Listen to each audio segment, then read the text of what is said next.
Frodi, tu vas me faire le public pour mon exposé Quoi? Non mais tu viens de manger.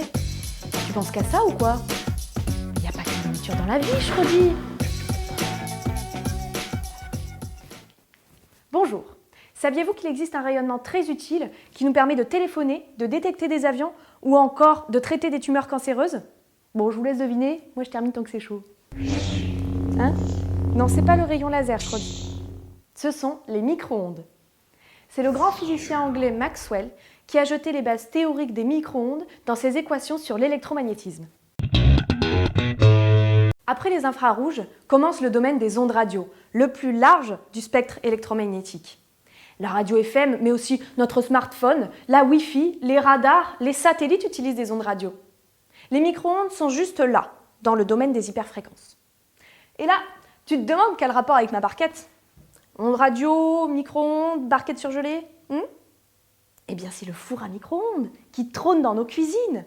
Il utilise la même nature d'ondes que les radars et les satellites, les fameuses micro-ondes. Le four à micro-ondes est né presque par hasard. Un ingénieur qui travaillait sur les radars dans les années 1940 a constaté que son sandwich, posé sur un magnétron en marche, avait chauffé.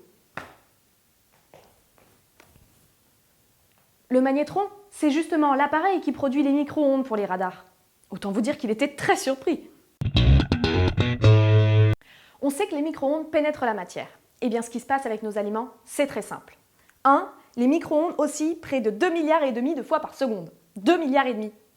2. Nos aliments contiennent de l'eau. N'essaie même pas de le mettre en marche. Eh bien, l'oscillation des micro-ondes va obliger les molécules d'eau à s'agiter. Elles vont rentrer en collision avec les autres molécules du plat et leur céder une partie de leur énergie. Et comme il y a beaucoup d'eau dans nos aliments, ils chauffent. C'est un magnétron, comme celui qu'on trouve dans certains radars, qui produit ces micro-ondes.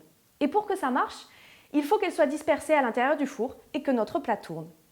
Au fait, cette petite grille-là, sur la porte, elle empêche les micro-ondes de sortir du four. Sans ça, on aurait des problèmes. Mais il n'y a pas que dans mon four que ces micro-ondes sont produites. Elles proviennent aussi des confins de l'univers. Figurez-vous que cette image est une sorte de photo de notre univers tel qu'il était 300 000 ans après le Big Bang. Autant vous dire qu'il était très jeune à l'époque, car le Big Bang a eu lieu il y a 14 milliards d'années. Eh bien, c'est en étudiant l'univers dans le domaine des micro-ondes qu'on a pu détecter ce rayonnement cosmique. Ici et là, il y a des différences de température. Et notre galaxie est née dans une de ces régions chaudes. Bon, voici ce qu'il fallait retenir des micro-ondes.